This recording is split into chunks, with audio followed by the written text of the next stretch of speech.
Okay, good morning, everybody. Good morning. Good morning. Thank you so much for joining us.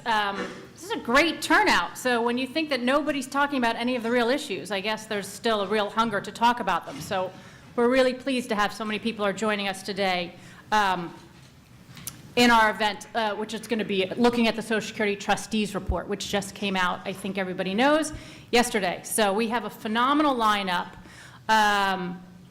And just, you know, you've probably had a chance to glance at it or look at it, but the trustees report covers what it does year after year, which is a very important reminder about the health of the program and the fact that there are real long-term challenges that the Social Security and Medicare face, and unfortunately you marry that with the political situation where year after year we haven't made progress. So we think it's a really important moment every year to kind of focus the mind on that we do need to make these changes. And I also think usually people think about this as a long-term issue because these dates where the trust funds run out of reserves are usually far off. But one thing to think about, recognize, of course, is that disability, and this is getting more attention, will be running out of reserves in the next 2 years. So this is no longer just an issue of long-term challenges, which, by the way, shouldn't be an excuse to delay at all, because it's so important that you give yourself time to make the kinds of changes to Social Security and Medicare that will allow the programs to go on, protect people who depend on them, be there for the next generation, but make those changes in thoughtful, gradual ways that allow people time to adjust and, critically, protect people who depend on the program. So even though some of those exhaustion dates aren't right around the corner, making changes immediately allows us to do that. Waiting till the last minute doesn't give us the same luxury. And with something like disability, where there's not even a full-fledged conversation about how to fix it yet, it really worries you about what will be there. So again, we have a tremendous lineup today. And we're going to start with 2 members of Congress. So I'm going to invite up to the stage Congressman Cole and Congressman Delaney, who have really importantly refocused attention on this issue by offering their Social Security Commission Act of 2014 bill. It's bipartisan, which we like to see in a Congress which isn't very bipartisan these days. They'll talk about what it's done. But I just want to say one thing about each of these members, which is they really are standouts on these issues. Congressman Cole has been focusing, last year he was really instrumental, I think, in helping us get rid of have some of the relief on the sequester and focus instead on kind of the more important ways that you go through regular order and that you think about the bigger fiscal issues. That made a big difference in the Ryan-Murray deal, which was one of the few things where we've actually had people come together from both sides and get anything accomplished last year. Congressman Delaney has come into Congress and become just a truly outstanding policy innovator, really looking at problems and coming up with a lot of innovative solutions for them on a variety of issues.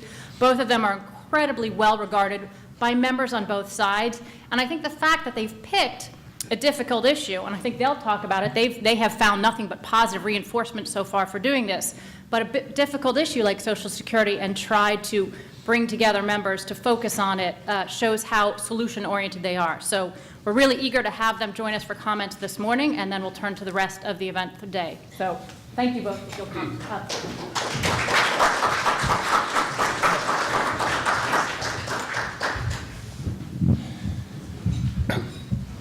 Well, want me to start here, Tom?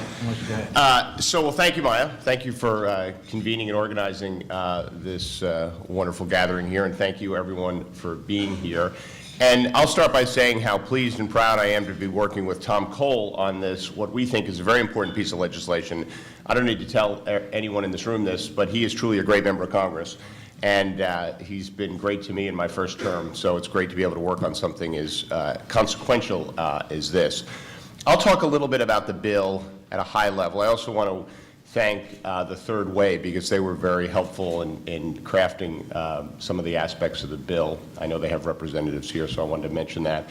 But I'll talk a little bit about what the bill is designed to do or how it works mechanically, and then I'll turn it over to Tom to talk about how it fits into the legislative agenda, which he has better insights into than I do.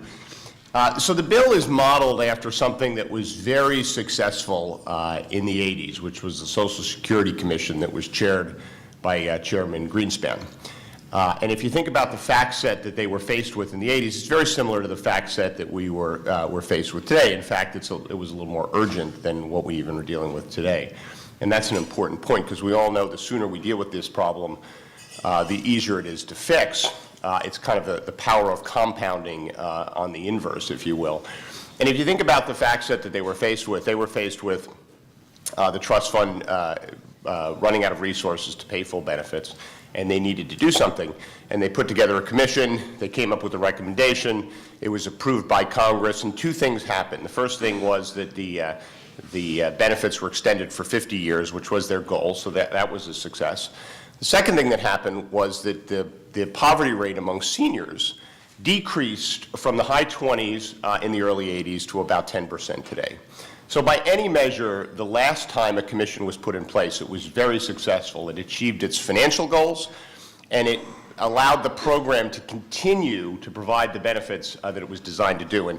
And Tom and I are huge believers in the transformative nature of the Social Security program on the American people. If you think about the context when it was put in place, Franklin Roosevelt put this in place when unemployment was over 30%, and 60% of seniors were entirely dependent upon their children.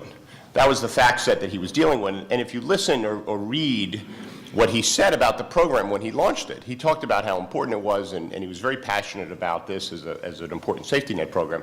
But he also talked about the need for it to constantly be recalibrated based on new facts. And he specifically talked about changes in unemployment, changes in employment dimensions in the country. He even talked about how long people would live. He talked about a lot of things that he was very prophetic about in terms of the future of the program. So the way our bill works is there's a 13-person commission that is established. One of those commissioners are appointed by the President, 12 by the Congress, 6 by the Senate, 6 by the House, and within those sub-buckets of 6, it's 3 by majority, 3 by minority. And those commissioners go off and come up with a recommendation to extend the solvency of the program, but also to obviously keep the animating spirit of the program intact. They come back with a recommendation. We need a supermajority vote among those commissioners to trigger the vote to the Congress. That's one of the things that we changed. That was actually Tom's recommendation, and I think it was a really smart idea to make sure this thing would be significantly bipartisan. So we increased the threshold for the commission to come out with a recommendation.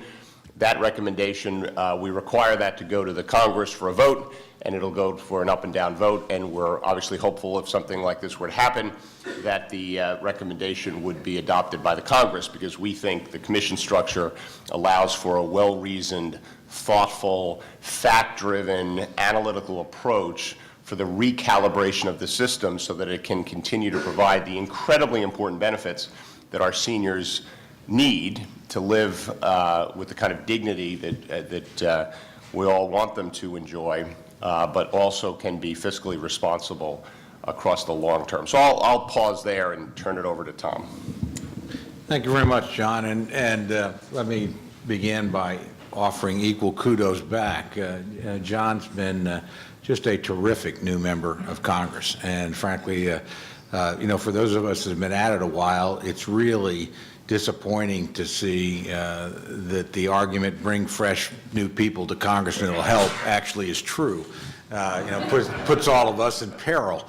But John does bring, a real business sense and a perspective and the idea of there are partisan battles that we can overcome and move on. And I really appreciate it. I've worked with him on his infrastructure idea, which I think is one of the really creative ways to begin to address another big problem we have, and where I think you had an equally matched number of Democrats and Republicans on a bill that I think could very easily end up in some larger package in the next Congress.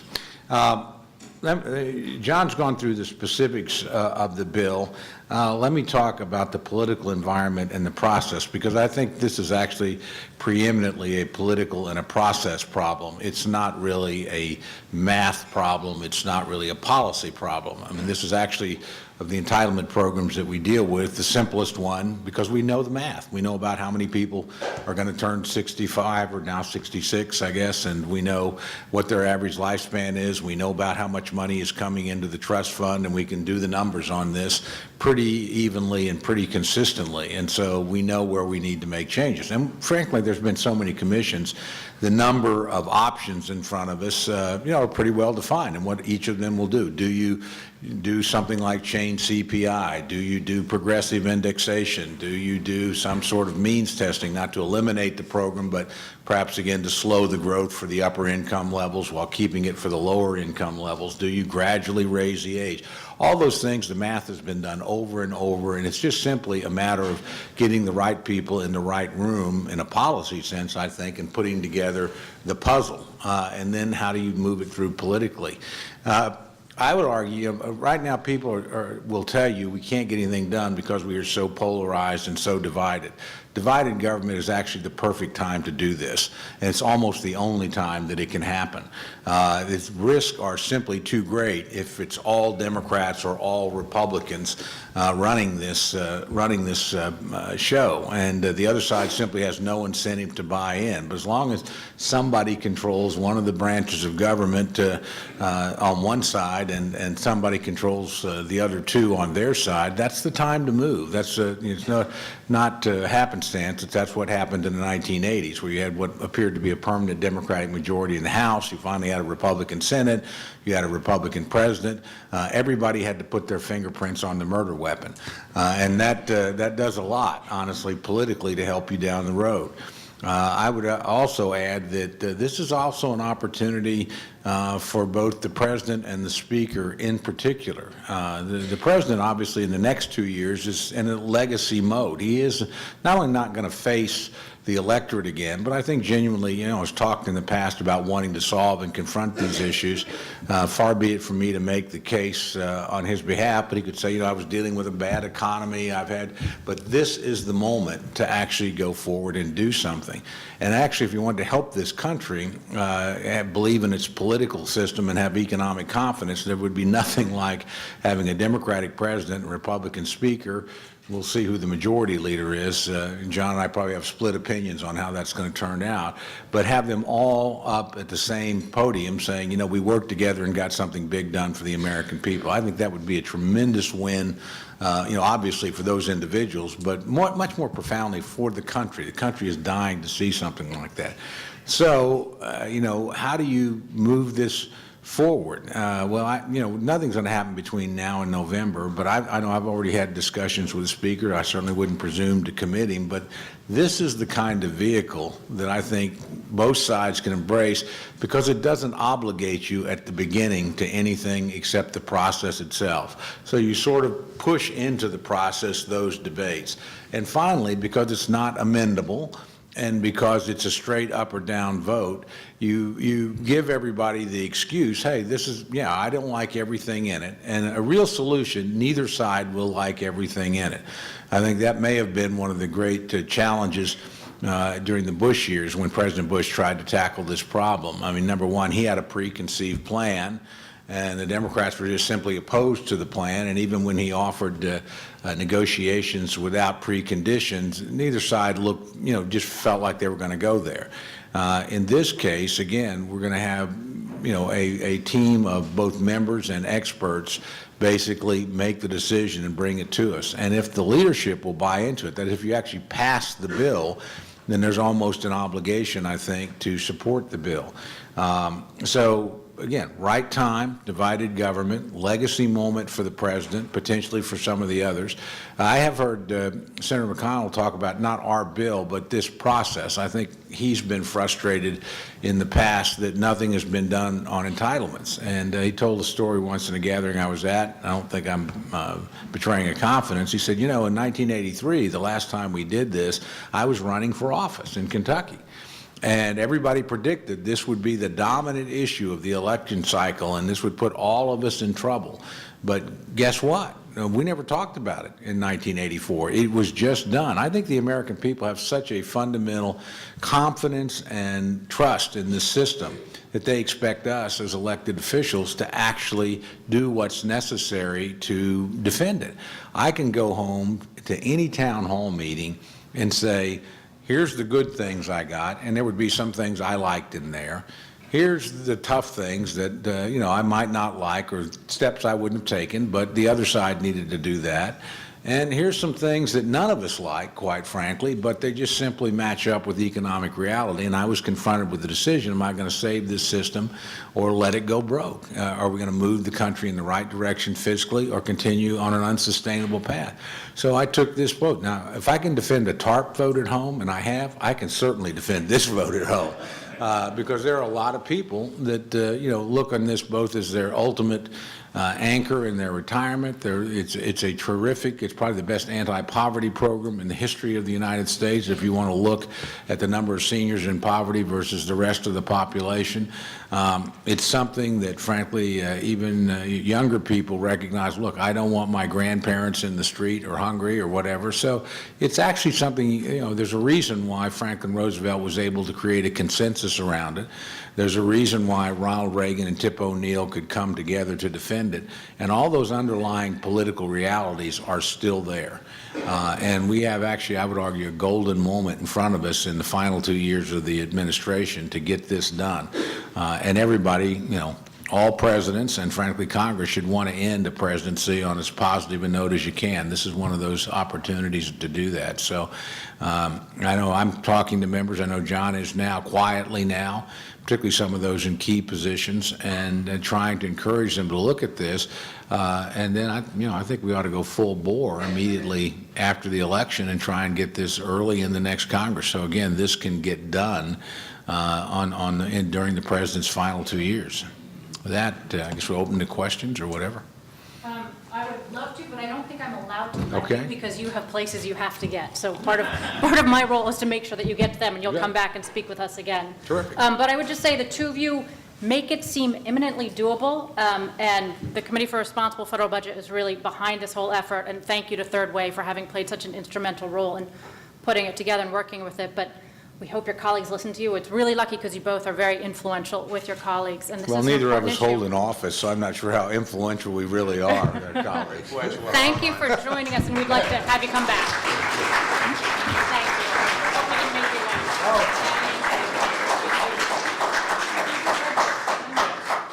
wait. What I'd like to do now is invite our panelists to come up, and everybody can come. The next panels can please come up and take their seats.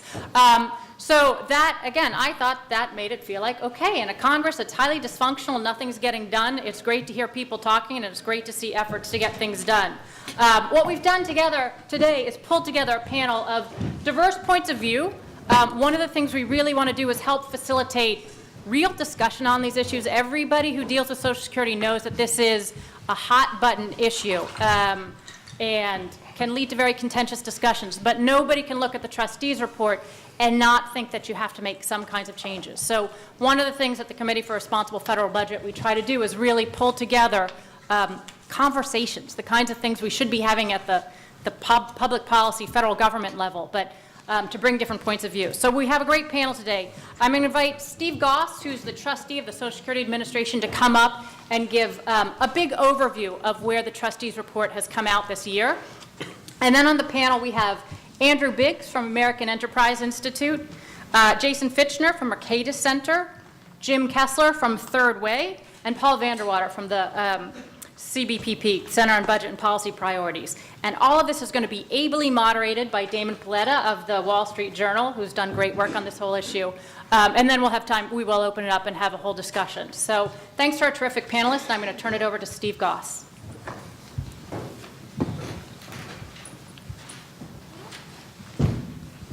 Thank you very much, Maya, and thank you to CRFP for the invitation here. A little correction, I'm not actually a trustee, I'm only the chief actuary of the Social Security Administration. No, that's okay. It's, I feel like I've been elevated, so this is good. And especially after following 2 members of Congress, this is pretty good. I'm hoping that the arrows work in the way, yes, we would expect. So let me just run you quickly through some of the results that came out of the trustees report. First of all, let me just say that what is the trustees report about? What is the mandate and the law for it? Well, it's to give a sense, actually what's required in the law explicitly is to say what have the operations of the trust funds been over the last year, what do they expect to be over the next 5 years, and what is the expected actuarial status? Not exactly defined in the law, that's evolved over time in a lot of ways. First of all, let me give you in a nutshell the message of this year's trustees reports, because our actual board of trustees, the 6 members, they preside over both Social Security and the Medicare. And the Medicare this year, you've probably already heard the trust fund reserve depletion date for the HI fund has been extended from 2026 to 2030 in their estimates. For Social Security, no change. So per some of the comments by members of the Congress here, yes, it's just the math, it's just the arithmetic. We've been doing this for a long time. We've got a pretty good sense of this. And the fact that things don't change a lot from year to year, we take as being kind of a good thing. There's a certain level of stability in the projections. Okay, so that being the case, here's just a quick rundown on the results. And you will see this actuarial deficit, the 2.72% of payroll, estimated in last year's report is up to 2.88% of payroll. A relatively modest increase, about 40% of that is just from changing the valuation date to 1 year later. The rest is really recognizing, first of all, the assumptions. The trustees lowered their assumption for the rate of growth in price inflation in the future from 2.8 to 2.7%, long-term average ultimate, and that actually results in a little bit higher cost for Social Security relative to its payroll. And the other was recognizing largely really just the fact that the recovery from this particular very deep recession may not be as full as had been earlier expected, and actually projecting a little bit lower of gross domestic product in the long-term future. Very sensitive, very unclear issue. Others, like the President's budget, have actually gone a little bit lower in their long-term expectation, so the trustees obviously will be monitoring this going in the future. The actual results from the trustees' report are really not materially changed. The 2016 date for the DI fund, trust fund reserve depletion, is still 2016. It's still the fourth quarter, maybe a little bit later in the fourth quarter, but as mentioned by Maya and by the members of Congress, there's a little time left to make changes, and they have to be moving on this. For the combined OESI and DI trust funds, it's still 2033, the theoretical combined. The only real change in the trust fund reserve depletion dates is for the OESI trust fund alone, which is now moved from 2035 to 2034, largely because of that item that I mentioned about the change in the CPI and a little bit lower level of economic output assumed in the future. We have just a little look here, and you can see on this slide, and I hate to tell you the handouts that we will hope you take of the PowerPoints. I did the ones in the handouts, and they're not as good as the ones that other people in our office, Alice Wade and others, put together here and what you're seeing here. So focus on this and remember these when you look at the actual handout, because some of the slides are messed up. Like Mark Goldwine, I'm still working on Office 2003, and it may work for him. It's not working as well for me now as it used to be. But anyway, this is a look at our trust fund reserve levels, and these are the so-called trust fund ratios, which is just the ratio of the amount of reserves in dollars divided by the annual cost of the program, a good measure of how are we doing. And you can see, as back in 1994, the DI fund was dropping. There was a reallocation at that time that pulled us back up, predicting that we'd get out to 2016, and lo and behold, it looks like the 1995 trustees report was on mark, and we're looking at 2016 again. No real change from last year's trustees report, and the OESI alone and the combined funds are still looking to be the same sort of situation. Now, we have here this look in this slide. Okay, this is just another look at not the trust fund levels, but actually the annual cost of the program expressed as a percentage of our taxable payroll, our tax base. That's all of our earnings, up to $117,000 per person per year. And you can see the solid blue line continues over here up to the point where it drops down to the lower level. That's when the trust fund reserves deplete, and we cannot spend any more on the benefits than we have available in the continuing income coming to the program. And that's the lower blue line. The higher blue line to the right of the little vertical, which is supposed to be dashed, sorry about that, that's actually an indication of the cost of the program, but the cost that we would not be able to pay under current law.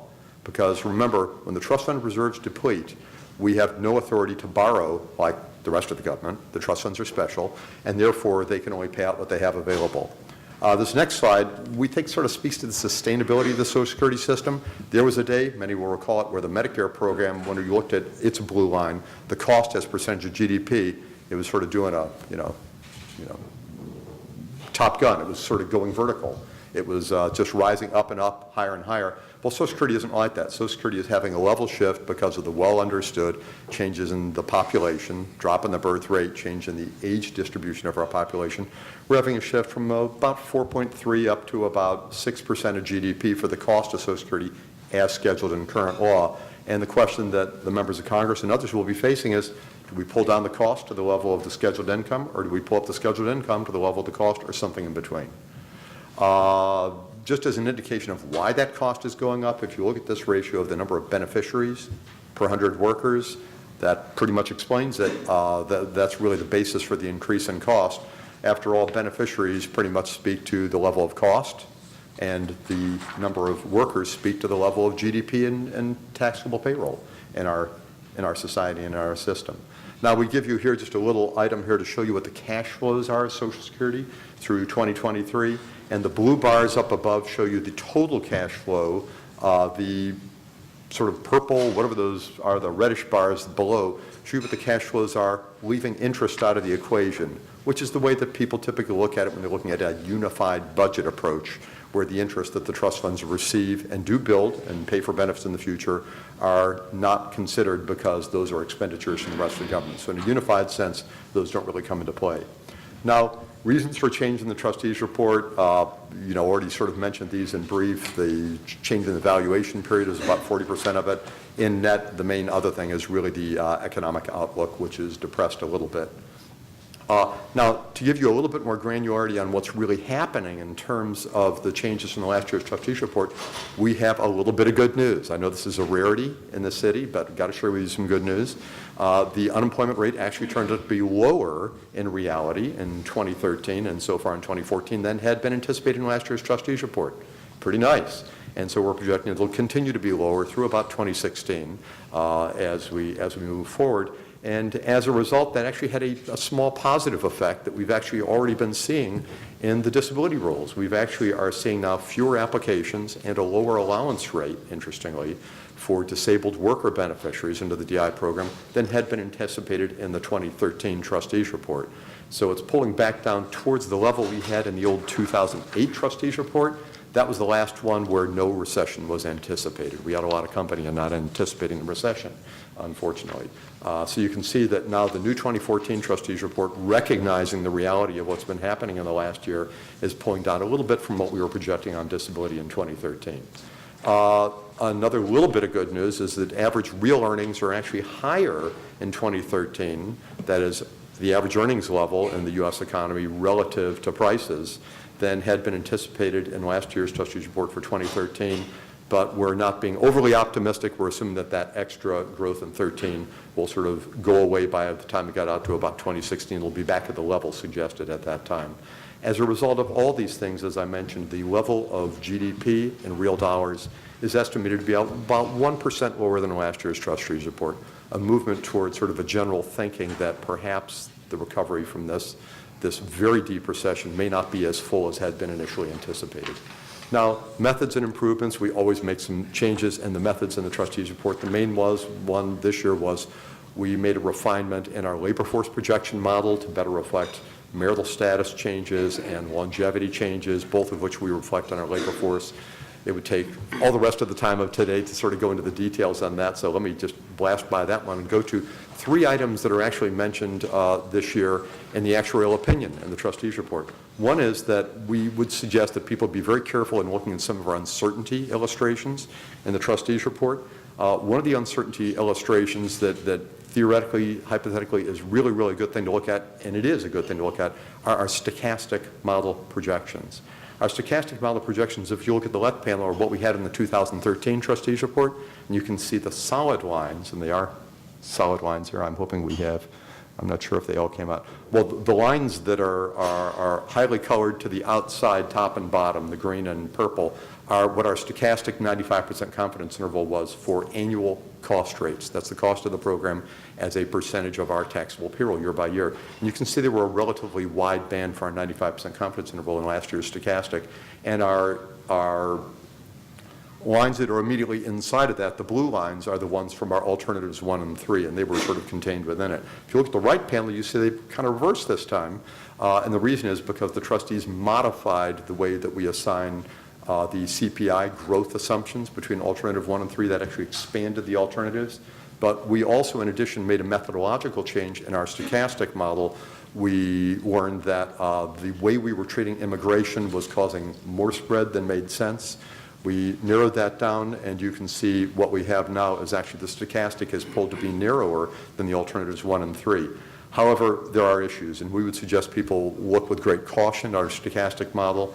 The spread on our stochastic model is really unreasonably and unrealistically narrow. And the reason really is you can see this, and you can go back to an actual study done a few years ago that shows that for each one of the issues in our projections, the individual parameters constrain down to the ultimate on average over long periods of time. Now, replacement rates, some may have noted, replacement rates which were in the trustees' reports from 1989 through 2013 are now removed from the trustees' report this year. But as discussed with the trustees, Office of the Actuary will be producing an actuarial note every year and putting that out there, copies of it out here at the table. You can grab a copy of. And you can see here what the replacement rates are. These are actually the numbers that are based on the assumptions of the new 2014 trustees report. They don't look any different from the ones in the 2013 trustees report, as you would imagine. For a low earner at the 25th percentile, we're at a 50% replacement rate. This is retiring at 65. If we look at retiring at 62, of course, with the actual reduction where most of our beneficiaries actually start benefits, the 50 drops down to 40 at the 25th percentile. And we also think it's important for people to be aware, if the Congress does not act, if the Commission doesn't get the job done, that we will actually have a drop in 2033 in these replacement rates to what the trust funds, again, can really afford to pay. We also have another actuarial note, number 155, that just expands on material we provided to the Senate Finance Committee's subcommittee on Social Security on May 21, explaining an analysis that we did because there was so much discussion about benefit replacement rates. We got a 220,000, 10% random sample of all the new retirees for Social Security benefits in 2011 and just explored straight up with that large sample what replacement rates would look like under several different formulations. What we had in the trustees report is the sort of blue bar on the right of each one of these panels. If you focus on the median, you will see that that was just under 40%. We also looked at our sample then, and our sample of these actual real-world cases, and we applied essentially the same rule that the trustees had been assigning, which is look at the 35 highest wage indexed earnings, and we got about the same. We also looked at it on the sort of more pale blue line to the left of that, which was looking at a 5-year measure. Let's see, which one of these is which? Okay, the one in the very middle, the blue line, which is higher, that's looking at a 35-year measure of earnings as an indication of what your earnings level has been, but on a CPI indexed level, which of course gives you about a 15% lower career average earnings than what you would have on a wage index level. And of course that gives you about a 15% higher replacement rate. But in order to really sort of get a gauge of which of these makes the most sense, we then looked also, since replacement rates generally have been thought to be something that should be looked at as what you're getting when you first retire relative to what you're earning late in career. So we looked at the last 5 years of non-zero earnings. We took the average of those for our 220,000 case sample, and at the median you can see that the benefit replacement rate for that, which is the sort of paler blue line, turns out to be virtually identical, remarkably. We were surprised to see, with the 35-year average wage index and below what it is for the 35-year CPI index. So there are lots of ways of approaching this. We just wanted to corroborate which of these seem to make the most sense. And if you grab a copy of actual note number 155, you'll see all this detail.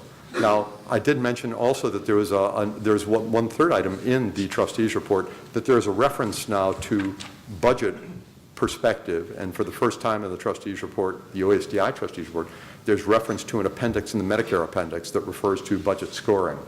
And really, this is what more perfect place to be than the Center for a Responsible Federal Budget to just sort of raise this. What we did do in the actual opinion is just simply alert people and hopefully make people aware that there are fundamental differences in the assumptions for the actual operations of the trust fund versus budget scoring.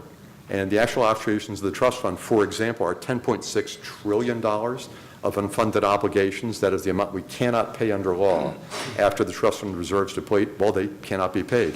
Budget scoring convention treats those as the appendix in Medicare says, as draws on other federal resources and scores them as things that will be, in effect, automatically funded, which is not permissible under law, and will cause the amount of federal debt, especially the debt subject, not the debt subject to limit, but the federal debt that is held by the public, will cause that to rise when actually, in actuality, it really can't under law. There is no precedent, actually, for having federal funds just flow in to pay the unfunded obligations. As mentioned earlier, 1983 and 1977 amendments made changes in the law, either revenue or cost reductions to actually make that happen. We don't get free money, for better or for worse, like much of the rest of the government. The other little issue is, as the trust fund reserves that are built up now, almost $3 trillion, are drawn down, are those also draws on other federal resources? Well, and actually those monies are really just dedicated taxes that came in an earlier year, were saved, and are now being expended at a later date. So they are, in a narrow sense, they're draws on the current federal budget, but they're money that was saved earlier. You might sort of liken it to, if you put $1 in the bank this year, and next year you take it out to spend it, are you putting pressure on the bank? Should the bank have foreseen that the money was coming there? So main thing is just to sort of understand the perspectives on this. We have a little slide here that shows the fact that on the total debt subject to limit, clearly the trust funds have no first order effect. They clearly do have an effect on the publicly held debt. And now, quickly, how to fix Social Security. Well, we know, in the near term, disability needs help, as we all know. Reallocation is one option. We've explored some others with Senator Coburn. We will see what happens. But assuming we get past the near-term problem with DI, we have the longer-term issue. By 2033, we're going to have changes. Either raise the amount of revenue of the program by about a third, cut the level of cost by about a fourth, or some combination of the two. Those are really just the options that we have, and we hope this commission that is going to be operating in the future will look into that. The members of Congress just explored with you some of the possible options, lowering cost. We could raise the retirement age. We could have the progressive indexing that was already mentioned. We could change the COLA that was, I think, already mentioned. Increasing revenue, we could increase the taxable maximum, obviously, above the level that it's at now. We could actually tax employer-sponsored group health insurance, which is something that was considered by some recent commissions in 2010 and by Paul Ryan and others. We could maintain higher trust fund reserves and gain more from the interest on those reserves.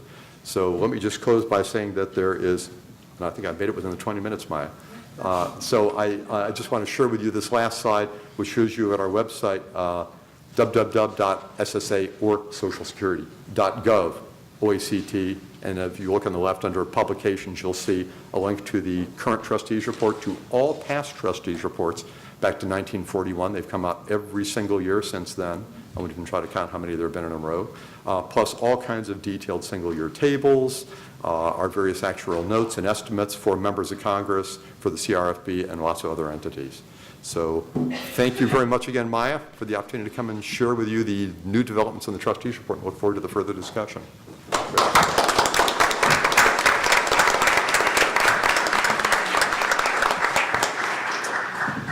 Well, thanks very much, Steve. Like Maya said, I'm Damien, Paletta, economic policy reporter with the Wall Street Journal, and I'm real honored to be here with this panel today. I've written a lot about Social Security in the past few years, and there's probably no other story topic that gets as much reader feedback as Social Security. So if you're feeling lonely as a reporter and you want to get some feedback from your readers, you just write about Social Security.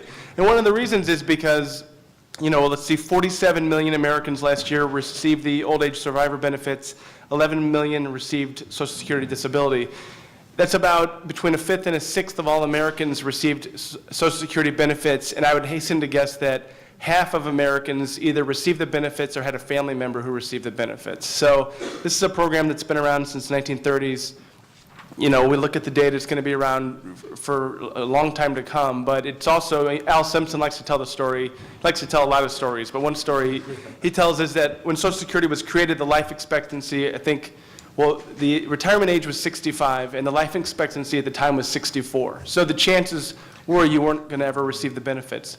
Obviously, the life expectancy now is is much different. And so as the country has changed, I think policymakers are having to wrestle with how much do we change the program to account for that. So if we could start with Andrew and work our way down the panel and hear their thoughts, and then we'll get into a back and forth. Should we just sit down here? Oh, yeah. Yeah, that's probably easiest. Well, thanks very much, Damien. Thanks, Maya, for inviting me. I think we have 3 to 4 minutes each. Some people would have a tough time fitting all their intelligent thoughts into 3 to 4 minutes. I will have no trouble doing that. Yeah, obviously, it's a little bit of a holding pattern for the trustees report this year, but I think it's worth looking at how things have changed in the past several years. I just went back to 2008, which was a sort of a good point for financing. Under the trustees' projections, the 75-year deficit's up by 2/3 since 2008. If you're somebody who looks at CBO numbers, the 75-year deficit has quadrupled since 2008, from about 1% of payroll to about 4% of payroll. So even if any given year you don't see a big change, cumulatively, for a variety of reasons, we're facing a lot bigger problem today than at least we thought we were facing several years ago. One would think that this would bring everybody to their senses. The folks who said, oh, we don't have a problem. Now everybody say, let's go work together. Let's fix this solvency problem. I think what's worrying to me is that the biggest momentum for changes to Social Security recently are proposals to expand Social Security. You have several pieces of legislation in the Senate. I think they've been introduced in the House as well. They would essentially raise taxes mostly by lifting the cap on the Social Security payroll tax and use most of that money to expand benefits. The Harkin proposal, I think, would prolong trust fund solvency by only around 10 years. The plan from Senators Mark Begich and Patty Murray would address something like 3% of the long-term deficit. So it's my problem there is, first, from the point of view of kind of retirement security, I don't think these proposals are to do that good a job of fixing the main problems that we do have. But second, I'm not big on raising taxes to fix Social Security, but if I'm going to raise taxes, I want to use that money to fix Social Security, not spend it on something else. You can't raise the same taxes twice. So I think from a policy perspective, that's just kind of worrying for me to look at. Finally, I had not planned on touching on replacement rates today. It is something I've written a bit about lately. There's an article, I think, that was given at the beginning from Sil Schieber and I from National Affairs. I touched on this in your fine newspaper a couple of weeks ago. What I will say is, Steve has devoted a lot of attention to this recently. In his actuarial notes presentation, I will say I am not convinced, and I'll say for the trustees we're not convinced, which is why the replacement rate numbers are no longer in the trustees report. So I think it's important, this is an issue that's important, both for thinking about Social Security and thinking about overall retirement security. The SSA says financial advisors say you need a 70% replacement rate. Social Security provides only 40%. That gives you a feeling for how adequate are Social Security benefits. How much do I have to save on my own? The problem is that financial advisors measure replacement rates differently from Social Security, so it makes the framing of the issue difficult. I'm sure at some later point I'll get into a lot more detail on this. Probably not today, I hope, but anyway, worth touching on. I'll pass it on from there. Thank you. Paul. Thanks, Damien. Thanks, Maya. Andrew's talked about the long-run shortfall in Social Security, which is a real and significant issue, but I'd like to focus on the immediate issue for Social Security, which is the need to increase the share of the payroll tax that's allocated to the disability insurance part of the program. In my view, a payroll tax reallocation is an essential element of avoiding a roughly 20% across-the-board cut in DI benefits that would otherwise be faced in 2016 when the DI trust fund faces depletion. Now, ideally, since the disability and retirement programs are so closely linked, Congress would address the long-run solvency of both as part of a single package, one that extends the solvency of both trust funds well beyond the expiration date of 2033. But enacting a balanced solvency package like that before 2016, despite the optimistic statements of members of Congress whom we heard, is, I think, highly unlikely. Now, surveys find that Americans are willing to pay higher Social Security taxes in order to preserve and strengthen Social Security for future generations. Yet, despite that, some policymakers are still arguing that Social Security solvency should be achieved solely through cutting benefits. In the light of such disparate opinions, I think getting agreement on solvency package in the near term is going to prove very difficult. And holding DI beneficiaries hostage by refusing to take the sensible step of reallocating the payroll tax is not going to make success any easier or more likely. Reallocation can't be avoided. Even if policymakers miraculously achieved an agreement on a solvency package before 2016, any changes in DI benefits or eligibility that might be included in such a package would phase in gradually and do little to replenish the trust fund by 2016. Reallocation isn't novel or controversial. In the early 1990s, both the Bush and Clinton administrations recommended it, and in 1944 it was enacted without a single dissenting voice. Reallocation isn't a patch, or it's not kicking the can down the road, as some have contended. In a world where we have 8-month highway fixes, 1-year SGR fixes, 13-month suspension of the debt ceiling, anything that extends the life of the DI trust fund by 15 to 20 years can hardly be called a patch. And reallocation also doesn't preclude taking additional steps to strengthen the DI program, such as providing adequate administrative funding for continuing disability reviews, to produce speedier decisions on applications. It doesn't preclude possible changes in the adjudicative process to improve the accuracy and consistency of disability determinations. And it's also compatible with steps such as the administration has proposed to test out further ways of encouraging persons with disabilities to remain in the workforce. So in sum, payroll tax reallocation is essential to assure the uninterrupted payment of benefits to the 9 million disabled workers and their families, and also to assure that the public confidence in Social Security will be maintained. Thanks, Paul. Thanks, Maya, for inviting me, and Damien for moderating.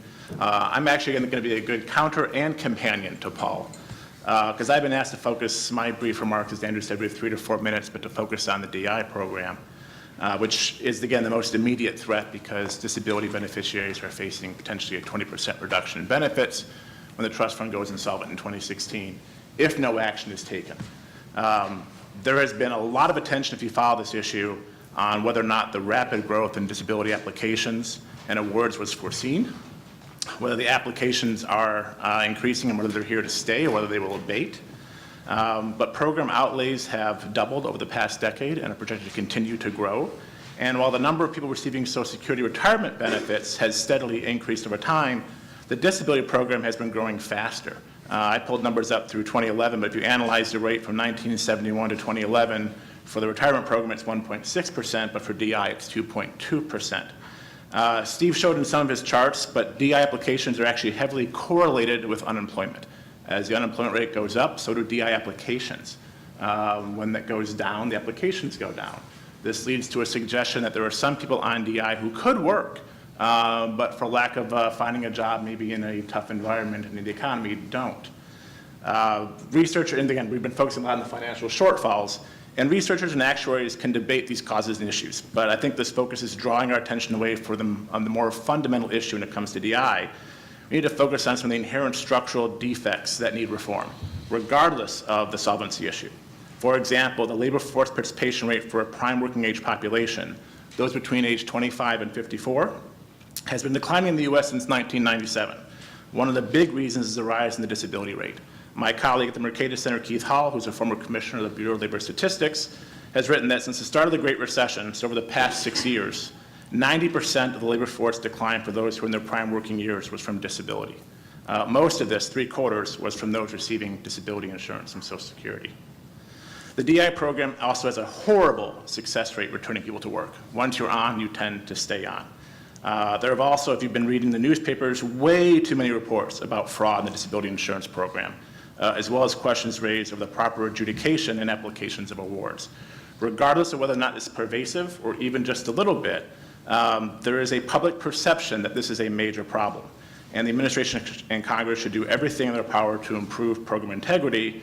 And I'll note I support Paul in this. That may include more funding from Congress to do continuation disability reviews. Any reform of the DI program should support the underlying goal that should be given primary consideration to those with disabilities that can return to work or want to remain in the workforce. This could include partial or temporary disability allowance as part of a program afford. Lastly, I want to sort of counter Paul a little bit here.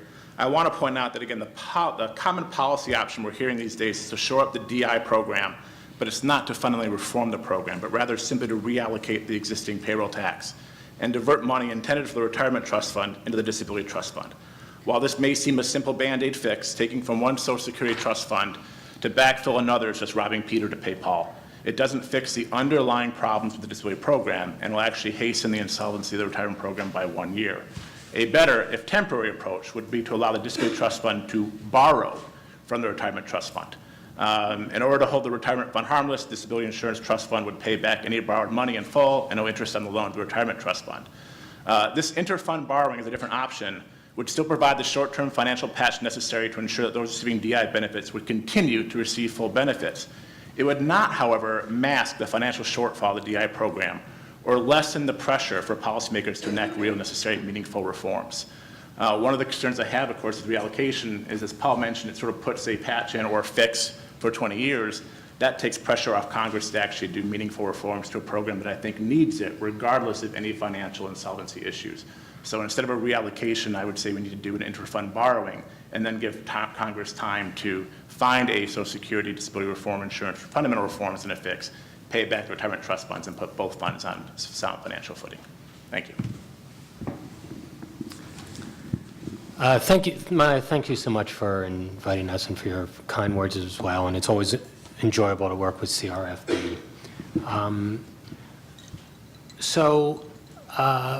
I'm just going to make a couple of points. First is, I believe that the only way we're going to fix Social Security and make it solvent is through a commission. That's not what I believed 2 years ago. I thought that there was a chance of some sort of grand bargain agreement in which Social Security fix would be part of that. I now believe that is far less likely, and I think a commission is the only way to go. I think it's the only way to get past the partisan differences that we have in Congress. And I also I disagree with Paul. I think it's possible to happen in the next Congress. I think that there is I want to put it give a percentage chance of likelihood, but I do think it's something that could possibly get done. Doing it sooner rather than later is important, because the longer we wait, the more likely is that solutions will have a significant impact on middle class and lower income people. And I just want to give one example of that. If you look at an all-tax solution, if you were going to just blow away the payroll tax cap, in 2005, according to the Social Security Administration, getting rid of the payroll tax cap solved 95% of the problem. In 2012, the SSA estimated it solved 72% of the solvency problem. CBO, 2 weeks ago, and I'm mixing apples and oranges here because now I'm looking at a CBO score, which is they do things a little bit differently, but is the latest score that I have. They say it'll solve 45% of the problem. So you're dealing with a situation that if we wait, the folks who are going to pay, it isn't the wealthier people who are going to pay more because of this. I think that's going to happen either way, some level. But it's going to be middle class and lower income people. Look, 99% of what happens in this town is to preserve the status quo. That is what the forces of this town are all about. It's one of the reasons why gridlock happens so easily here. And in this time, it's even doubly so. A commission would be a way to get past that. It would be a way to get this on the table. And I agree with Reps. Cole and Delaney. If leadership passed a commission, they'd probably pass a plan. And then the result of that would be not only would we fix Social Security and probably DI along with it, but probably open the way to all sorts of other agreements, because a lot of things that would stop it, like revenue issues, would no longer be on the table. Thanks so much to our panel.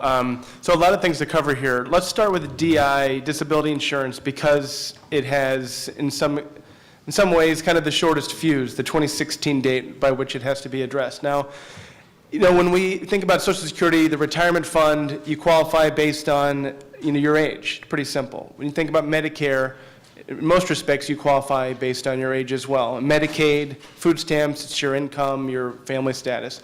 DI is much more complicated. You have to have worked for a certain amount of time. You apply for benefits. First, a state agency reviews your application. They can say yes or no. If they say no, you reapply to the state agency. They say no, you appeal to the federal judges, and they have to take into account your education background, where you live, what kind of work you've done, and it's a pretty complicated process. So I want to start with Jason and Paul. This is a tricky program to administer, and there's 1,500 judges, not to mention all the state agencies. Is there a scientific way for the country to determine whether or not people can truly work, or if their disabilities prevent them? You want to go first, and I'll clean up?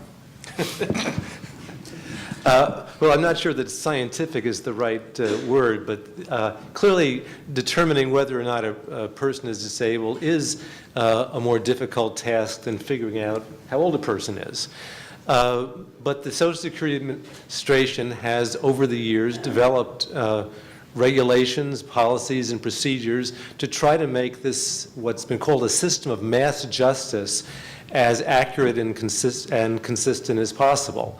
There's, you can look up the details of the so-called 5-step sequential evaluation process. Like anything created by humans, it's not perfect, but it seems to work pretty well. All of the information that we have suggests that the people who are deemed eligible for disability benefits have extremely limited work capacity, which is the purpose of the disability determination process. I'd point out there's a very interesting collection of articles that just came out past week or so, I think, in a journal called Journal of IZW, Journal of Labor Policy. I think that's the name. Even if you don't read all of the articles, look at the summary. It points out that there's every evidence is that the reason that disability insurance beneficiaries don't go back to work is not that there's some horrible success rate, is the term Jason used, in getting people to go back to work, but simply that the program has, by and large, done a good job of identifying who should be eligible for benefits. So let me add to that, because what Paul says, most and large, is correct. But the question is, what percentage of those? And again, we do see that for some disabilities, we can see it. You're a quadriplegic, you're a paraplegic, you're blind, we know what it is. For certain medical conditions that are terminal, you might die in 12 months, medical condition, we can prove that, we can show that scientifically. For others, it becomes a large gray area. I have a back pain that prevents me from working. Very hard to prove that is correct or not correct. Mental instability. Sometimes we can definitely show somebody's mental, other times not so much.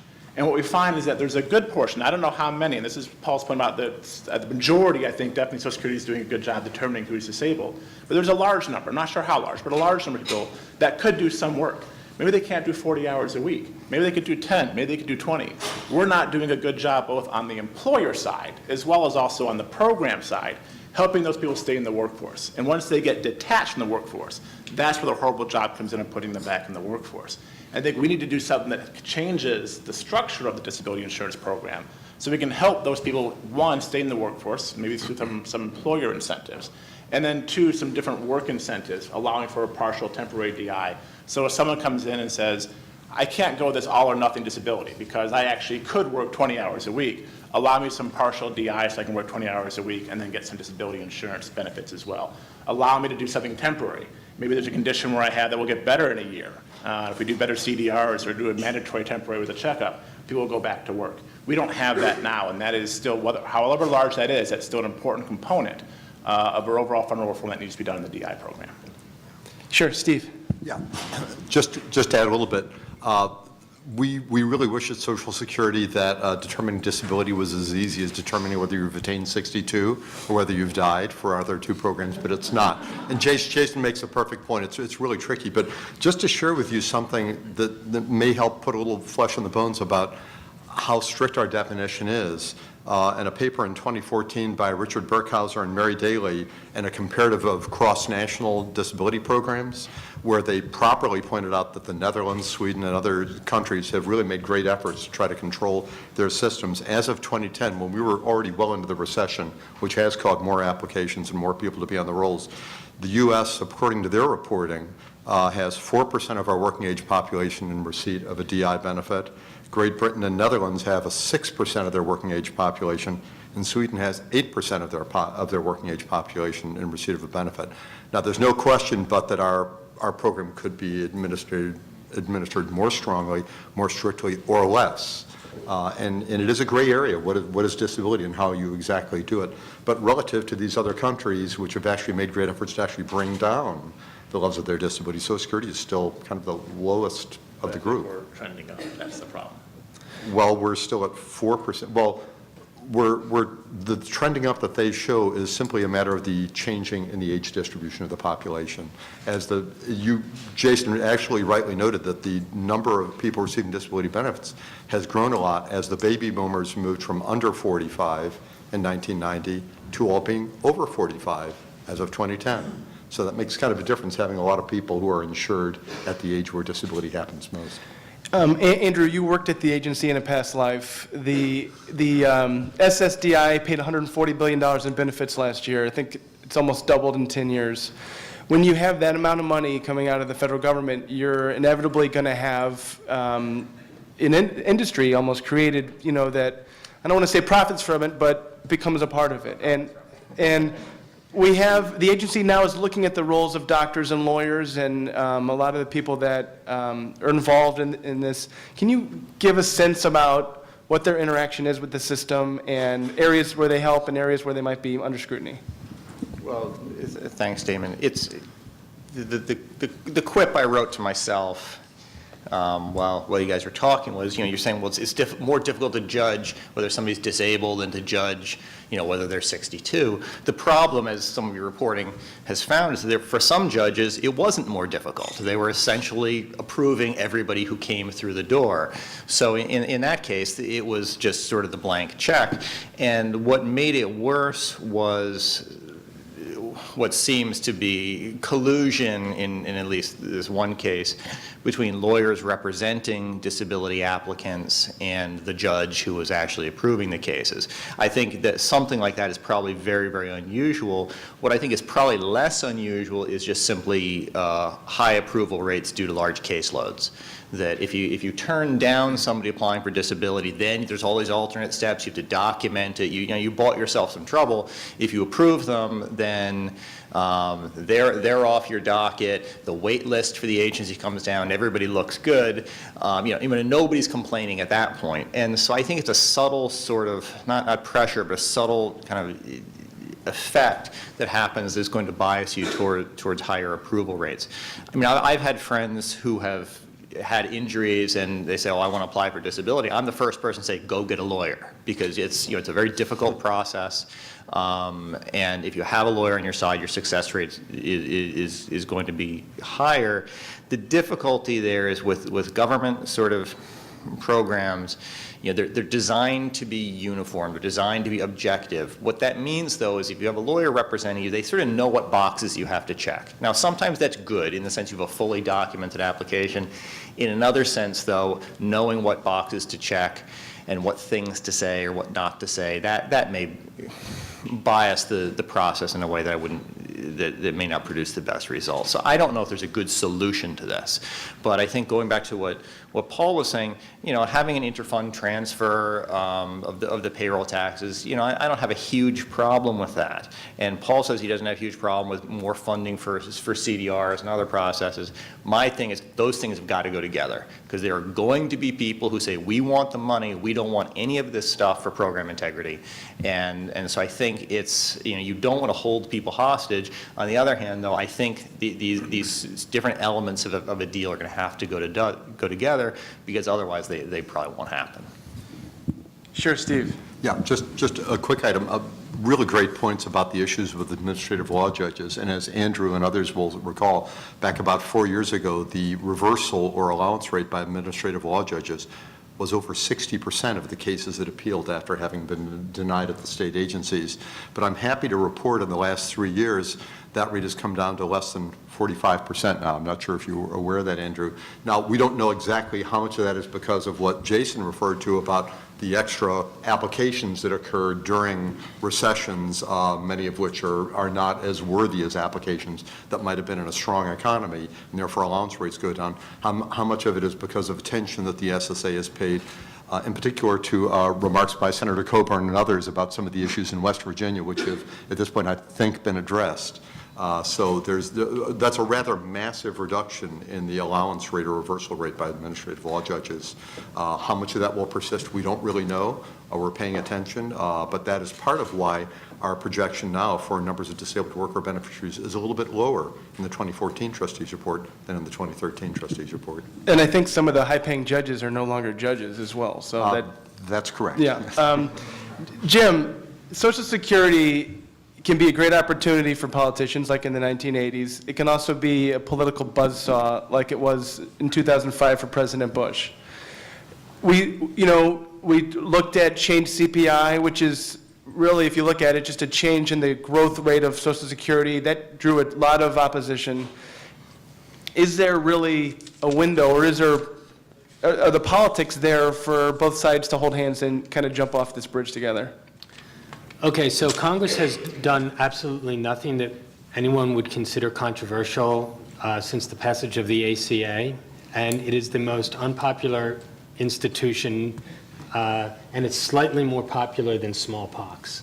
So you can have an institution that fails to make really, I don't even want to go as far as say hard choices, anything even remotely approaching something that could be seen by some as a difficult choice and still be incredibly unpopular.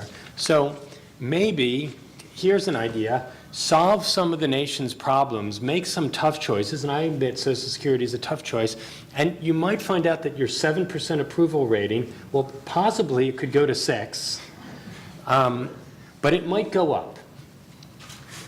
We just did a poll, and it's a State of the Center poll, 1,500 voters. And one of the questions we asked, we said, we didn't ask any of your typical questions, no horse race questions, no what do you think about Social Security, Medicare, nothing like that. It was all about kind of people's values. And one of the questions we asked was, doing what's right for the country might involve, this was pertaining to Congress, might involve passing laws that I may not like. And 84% agreed with that statement. So I believe that there is out there this hunger for the nation to solve its problems, and that there is a realization that we're not going to get exactly what we want. It's not going to be perfect. When we did polling in the past on Social Security and we did focus groups on Social Security, you could ask a question and you could get an answer that said, I want no benefit cuts, I want all tax increases. Very easy to get that answer. You could also ask a very different question and people saying, I know we're going to have some level of benefit cuts there. Like, people realize that you're not going to be able to have a solution that is going to completely hold every single person harmless there. So I think, I've been in this town for 25 years, been there, worked for members of Congress that passed some pretty controversial bills, that generally when you do something that people think solves a problem, you get a benefit from it. It might not feel that way at the time. Your mail is not going to look that way during the debate, but afterwards people realize, like, hey, you did something. And I think that that was what would happen here. Paul and Jason, so Paul, you've written about reallocation. Secretary Lew put it on the table yesterday. They think he agrees with you. In the short term, it's the only real viable thing to do for DI. But I'm interested in your view and in Jason's view that, do you think politically it would have to be packaged with some sort of reforms in order to make lawmakers feel like they're, you know, making some changes to Social Security in addition to, you know, Jason said robbing Peter to pay Paul, but would there have to be some sort of changes in order for them to stomach a vote like that? Quite possibly. And as I said, it's quite reasonable to package reallocation along with certain other changes. But I think we have to be realistic as to what those changes might be and not hold off a reallocation because of some hypothetical reform that is not well-defined and is not achievable.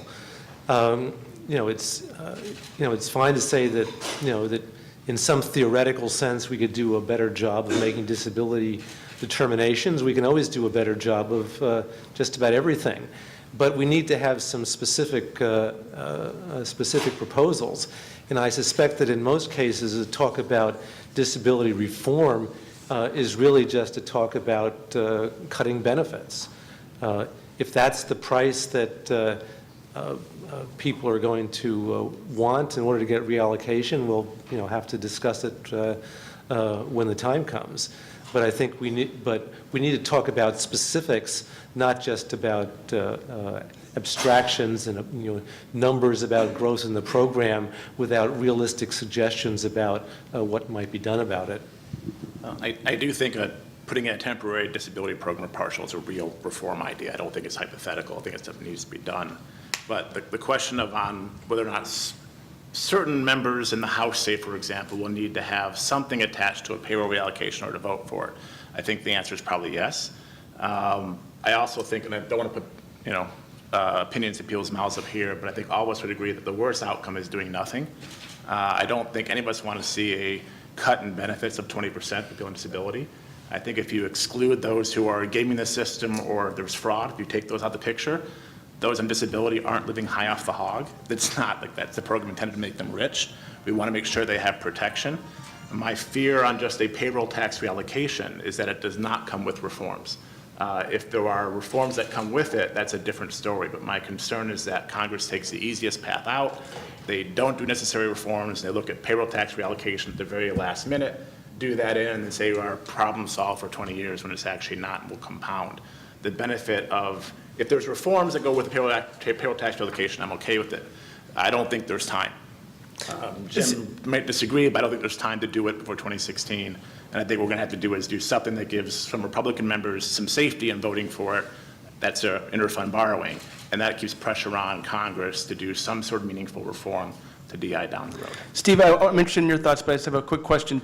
Yeah, sure. Just as a follow-up, in the lingo of Washington, reform generally is a synonym for reducing benefits. But that's not what not what I'm saying, Paul. You can't put that in my mouth because I'm saying no benefit cuts, but reforms. And I'm actually, and I'm saying this in a public forum, I am willing to go up to Hill and promote even some additional short-term increases in the program to help CDRs for the long-term benefit of improving the program for those who need it. Yeah, but a program that provides partial disability benefits is also highly likely to increase costs, not just in the short term, but in the long term. But if they're working that helps their participation, that's more important.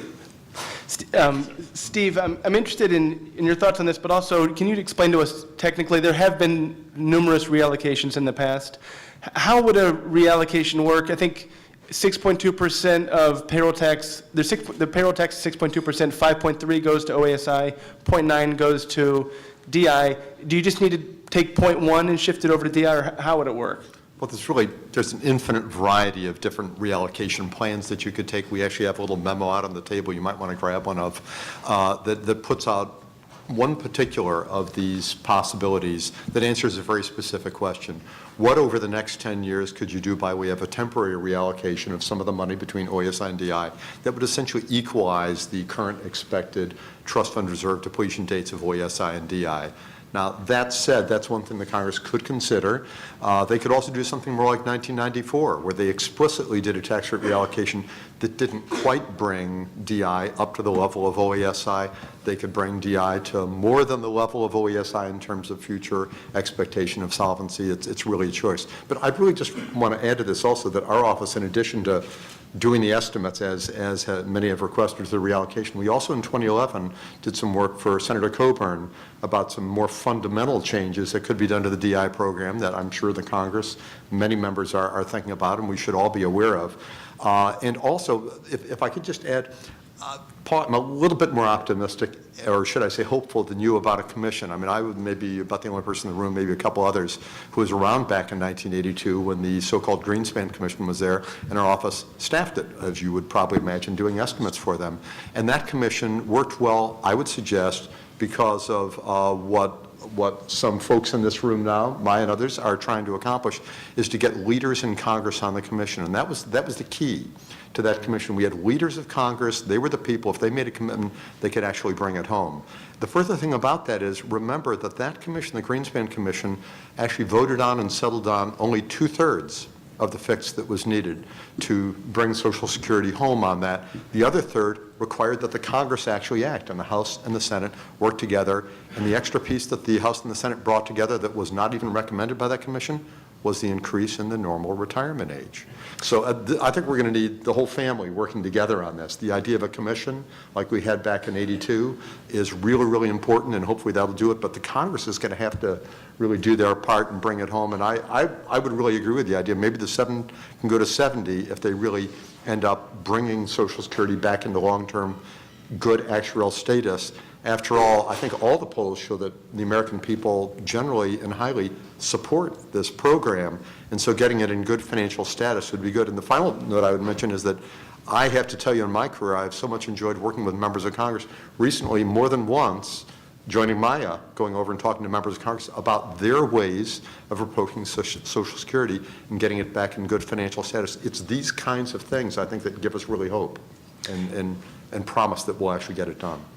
Andrew, I think it was, as long as there's been a disability program, there's been a view, often unfair, that people are abusing the system. You know, so-and-so's neighbor, I get emails, my neighbor. I mean, disabilities are so complicated between the mental and physical limitations. You have no idea what's going on in someone else's life. There's been times, though, when politicians have cut back on benefits pretty aggressively, and you know, we had a situation, I think it was in the early 80s, where we had people pushed in wheelchairs to City Hall to protest, and it was a public relations nightmare for the people who did the cuts. Is it possible for the pendulum to swing too far? If they decide maybe we need to ratchet back, make it harder to get enrolled, and then they stop providing benefits to people who are on that margin, is it possible for the pendulum to swing too far?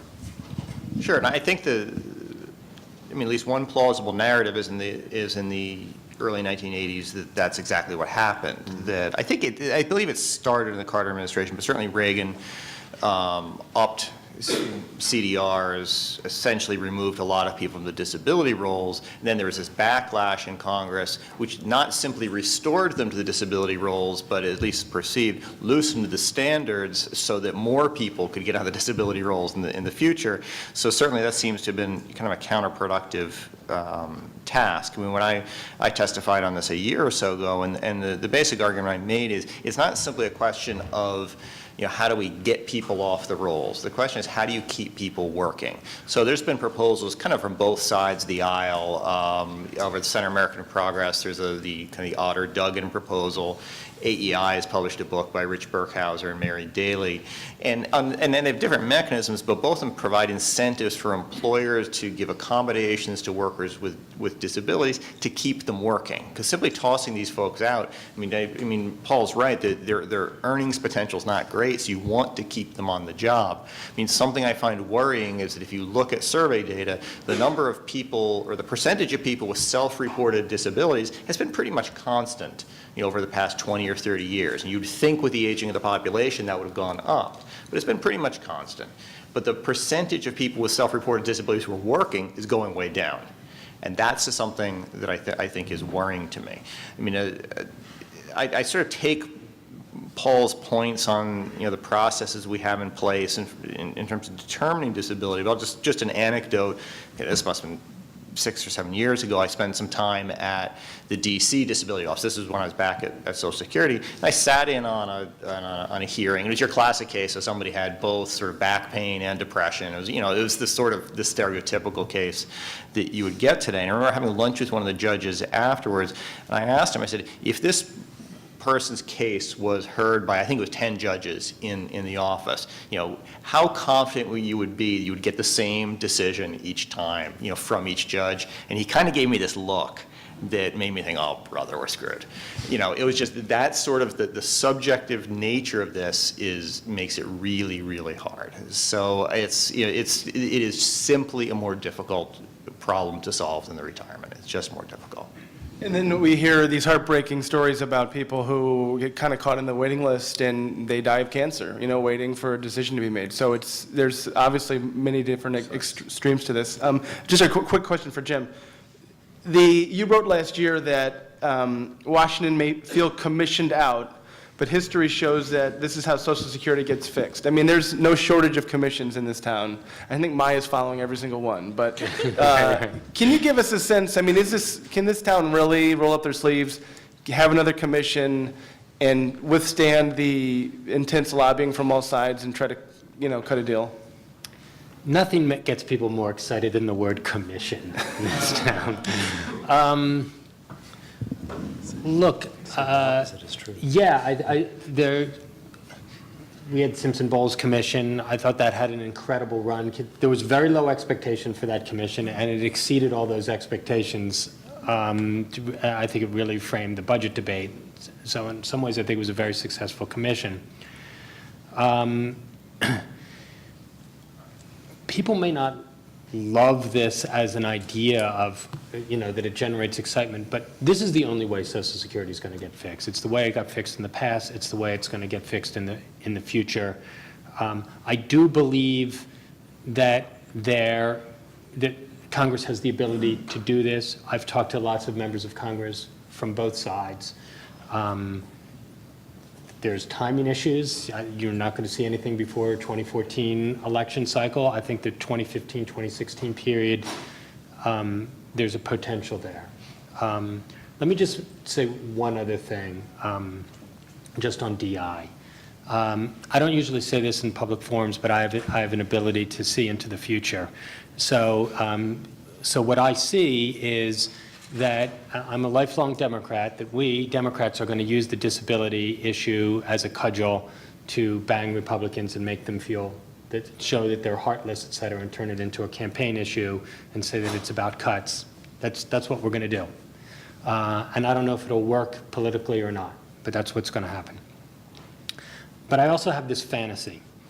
And the fantasy is this, that as Democrats, that as the party that created nearly all of these safety net programs, that we are the party that is seeking program integrity in all of them and the reforms as much as possible. That is actually something that we take the lead on, that we consider it our responsibility to do this. Because the disability program, I don't know what are the right reforms, but we all know that at least in some areas of this program, it's not working, and there can be perfections made in it. I think that it's up to the responsibility of progressives and Democrats to be the ones that are looking at these programs and making those changes and making those suggestions and not looking at that as existential threats to these programs. I think by not looking at it, that's how you develop existential threats to these programs. Well, thanks so much. Now let's start the Q&A portion, and if there's going to be some microphones coming around. If you can just state your name, where you're from, and please keep your questions relatively brief so we have plenty of time for answers from our panel. I think so too. So, Let's get March. I'd like to enormous again. Hello, I'm Clay Ramsey, Program for Public Consultation, University of Maryland. My question is about DI reform, and it's addressed to anybody who wants it. I am interested in whether there would be willingness to see the expansion of caseworkers, public health personnel, et cetera, that would be involved in a reform. The kind of person that I'm thinking of is, there's someone who I have hired myself from time to time. His name is Mark. He's a little over 60. He's a master carpenter. He knows what he's doing. He's diabetic. He has arthritis. And he smokes like a chimney. And he wants to work. He's a candidate for your reform, okay? The problem that I have when I locate a job I think he can do is I have to keep him off a ladder. I basically have to make him pace himself. And these are the kinds of people that are going to wind up as willing candidates, people who want to get a little extra work. So how would the personnel who would take care of this program be structured? Thank you. Jason, so can you help us with that? What can the agency be doing better to get people to transition who want to work back into the workforce? Well, this is where the agency hasn't, it's very difficult to get people back on the workforce. It's just, once they get detached, because part of this is the trial work period we have, I don't think is very good. The Take It to Work program isn't very effective. Part of this is because of the constraints put on by law. Either you're disabled or you're not. There's really no partial in between. And one of these things about a partial which would allow, and again, there's some gray areas in how you would administer it, but if someone could come in and say, I'm disabled and under the current program rules, I qualify. So I'm not going to work anymore. But if someone says, I could do 10 hours a week or 15 or 20, give me a partial benefit, but let me work for the rest, that then keeps them attached to the labor force while still giving them some benefits. And I think that's what we want to see. This, of course, is easier in a booming economy where there is the ability, the slack labor, and the demand in some ways for people to do sort of sometimes these odd part-time jobs. And so we have to also think about this holistically. It's not just a DI problem in some ways for reform, but we've got to think about how we get better economic growth so that there's opportunities for those who want to work in general. Steve, quick thought? Yeah, this is such a great question, and one thing that I think it would be absolutely bipartisan agreement on. Somebody mentioned that the president actually has in his budget carving out some money for looking at early intervention demonstration projects. The idea being, as Jason well put, once people are on the rolls and they've established they're disabled under this very strict definition, it's hard to get people back. But if we can have early interventions that get people before they get on the rolls to help them to be able to continue to work at earnings levels substantially higher than the benefits they could possibly get under the program, that's a real win-win all the way around, especially for the individuals, but also for the program. So there's a concerted effort now to develop demonstrations to try to find ways to do this. And I'm sure if you send your cards and letters into the administration, this is an interagency effort. Social Security and other agencies are working together on this, and so we're very hopeful. Paul? You have a Just thought? going to say, the current program already has some strong incentives for work. I mean, in particular, people can earn up to the so-called sustainable, substantial gainful activity level and receive full benefits. And that's currently what, Steve, around $1,250 a month, the SGA? I think a little less, but it's over, yeah, it's around 1,000. And given that most of the people, the preponderance of people receiving disability insurance have a history of low wages, have very limited education, many not even having a high school diploma, that's a substantial amount of earnings that could be allowed, yet very few people are able to take advantage of it. So I think this talk about providing additional work incentives is interesting, but it's really not clear that even with additional work incentives, it would make much difference. We had a question up in the front. Go ahead. Hi, I'm Barry Anderson, a member of the Committee for a Responsible Federal Budget, and I have a comment and a question, both for Steve. First of all, the comment, I spent quite some time in Europe looking at comparative DI, talking with particularly the Swedes, And one of the things we learned is, and I don't know if this is in the study, is that the definitions of disability insurance are most certainly not the same country by country. And the second thing was that even when the definitions are the same, the attitudes of people in different countries are substantially different. People in the U.S. tend to, even when the same condition, actually work more than in many of the European countries. So to compare an 8% in Sweden with a 4%, one needs to take that, again, I haven't looked at the study, with a grain of salt. But my comment isn't on that. My comment is specifically with reference to slides 21 and 23 of your presentation, the one on budget perspective. I've been using your data in these reports for years. I don't recall a section on budget perspective before.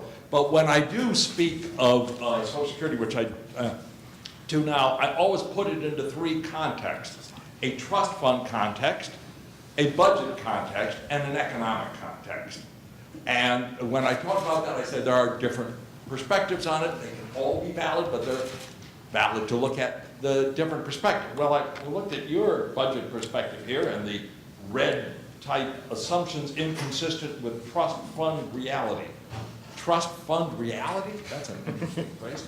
But in any case, Barry, let's just get your question. We appreciate it. looking at the budget perspective, I just wanted to be clear, is there are, I believe, a myth proposed by both government and non-government agencies that all benefits are as a result of paid for taxes or contributions. But there's actually four sources that come from the general fund, aren't there?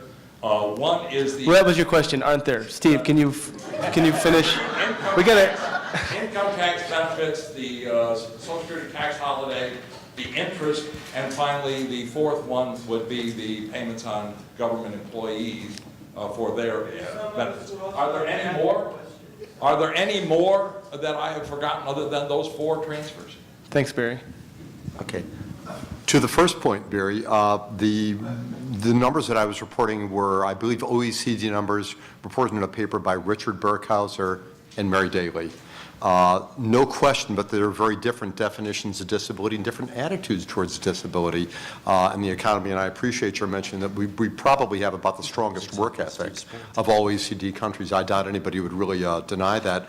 And I guess that speaks to why we have a lower disability prevalence rate than other countries, no question about it. As far as the budget perspective is concerned, you're correct. The Social Security Trustees Report has not included that. People are now referred to an appendix in the Medicare report, and I just simply wanted to make sure, as we did in the actual opinion, that people understand that the way the actual trust fund accounting works, particularly after trust fund reserves deplete, and we estimate the $10.6 trillion of shortfalls, that those under the law simply cannot be paid. And under normal budget scoring, those are scored to, we've all seen the line of, the level of publicly held debt, it goes up, up, up. Even after the OESI, DI, or HI trust fund reserves are depleted, it's presumed in effect, I was stunned to hear this back in the mid-1990s, that there will be monies generated and given over by the general revenue from the general fund of the Treasury to make those benefits whole. Now, you could say that's a way of sort of looking at what the cost of continuing benefits beyond what the law allows does. And we do that in the trustees report too. We call that the cost of the program, but we don't refer to those excess spending as being expenditures because the law wouldn't permit it. So it's really just a different perspective, and we just want to make sure that people don't, on the one hand, say the benefits will drop by 20% or by 23% when the trust fund reserves deplete, but on the other hand, at the same time, there will be these gigantic pressures on the budget. You got to sort of pick which way you want to go on that, and given that those perspectives come to very different conclusions, you've got to make sure you disentangle them along the way. That's Another all I would question. suggest. How about in the back, right there? Good morning. Michelle Robinson. I'm an economist with the Bureau of Economic Analysis. And you're talking a lot about trying to reallocate benefits from the OASI Trust Fund to the DI Trust Fund. Is there any discussion being made on maybe also reallocating how much is spent on benefits and how much is spent on the administrative aspects of it, since it seems to be a problem with how the benefits are being approved or not approved? Andrew, so payroll tax money goes into the trust fund. is money appropriated by Congress for the administrative fees, or is actually some of the trust fund money spent on administrative costs? Somebody will have to correct me somebody will correct me if I get it wrong. I believe the administrative costs are, no, they are trust fund. They are trust funds. So, They're drawn from the trust fund, but their appropriations determine how much. okay, so you have, I mean, but the issue you're raising, I think, is an important one. On the one hand, you know, folks like me are saying we have to have better administration, more CDRs, that costs money, and that's happening at exactly the same time the trust fund is short of money to pay benefits. So, I mean, Paul made the point, which is absolutely correct, that if you want to have all these additional sort of administrative programs, you know, in addition to keeping the trust fund solvent, that's going to cost you more money than the straight transfer would alone. I don't know how much, like, you know, I couldn't quantify it, and I think it's worth doing in any way for both what you call program integrity, but also giving people confidence that their money is well spent. But you're completely right, the same dollar can't pay for two things. And real quick, Jim, what about the politics of that? Ramping up spending now to address administrative issues to further, you know, down the road make the program have more integrity, but you might, you know, have to require some votes to bite the bullet now and increase spending. I think people would accept that if they thought that the idea would be to make the program better, and it's not some backdoor attempt to cut benefits. I think every congressional office has letters from people that say so-and-so's collecting disabilities and they shouldn't. So like this is something that people hear. So if it's really for program integrity, like we're just doing that for the VA right now. Steve? This should really be the easy part. I mean, currently for the overall OASDI program, the administrative cost is well less than 1% of total expenditures. For the DI program alone, it's about 2.5% expenditures. In an insurance context, a loss ratio of 97.5% is pretty good. I mean, find a private insurer that can do that. As to spending more money on things like program integrity, and especially the medical continuing disability reviews where we have a backlog now because we've been underfinanced at Social Security, I think everybody in this room would probably agree it would be good to get more money into that.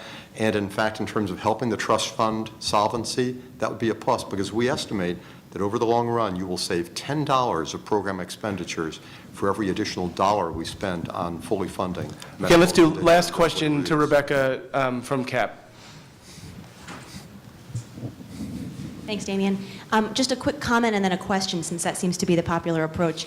The comment being, it was said earlier, I think, that there was a recent CBO score on what would happen if we eliminated the cap on payroll tax for purposes of what actually goes to Social Security. I just wanted to note that actually that CBO inquiry was not about scrapping the cap. It was about raising it to about $241,000 as opposed to $117,000 currently. So that's actually why it only gets you half the way. So just wanted to note that. Second thing. I'll check on that, but is this the letter to Yes, Warren Hatch? that was the Hatch requested CBO report, so just a note. Okay, thank you. My question is to either Paul or Steve. I'm curious, since we've heard a lot this morning about interfund borrowing, I'm curious if someone could explain what that is, how it's different from reallocation, and what it would do to the DI trust fund.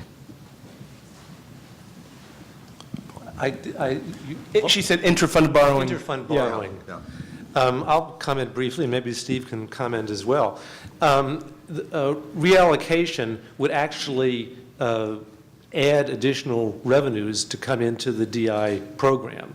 Interfund borrowing, as the name suggests, would not provide any additional permanent revenue source, but would just allow DI to, if you will, continue digging itself deeper and deeper into the hole.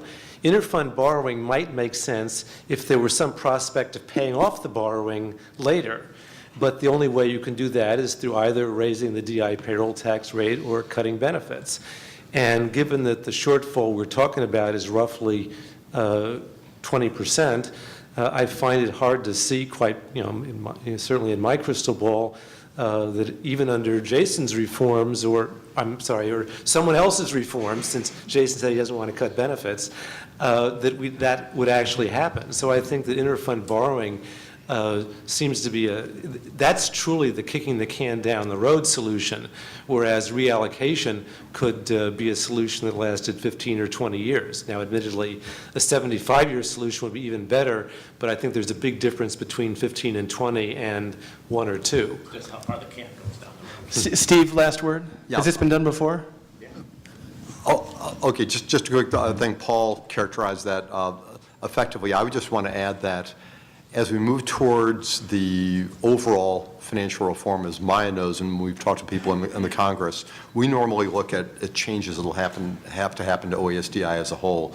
And one thing we know is that both OESI and DI are underfinanced now, and probably some of the things that will be considered for overall OESDI reform may be like increasing the normal retirement age further, which actually shifts more of the cost for the program overall towards DI. So ultimately, some change in the structure of the tax rate that we end up having between OESI and DI will be necessary, some reallocation of that. We usually think of that as being something that will happen at the end of the day. If that happens sooner, that's fine. We're really sort of indifferent to which one of these happen. But it is true that if we just have interfund borrowing as we had once back in 1982, before the 83 amendments went into effect, that is a very, very temporary fix, but really it's in the hands of Congress.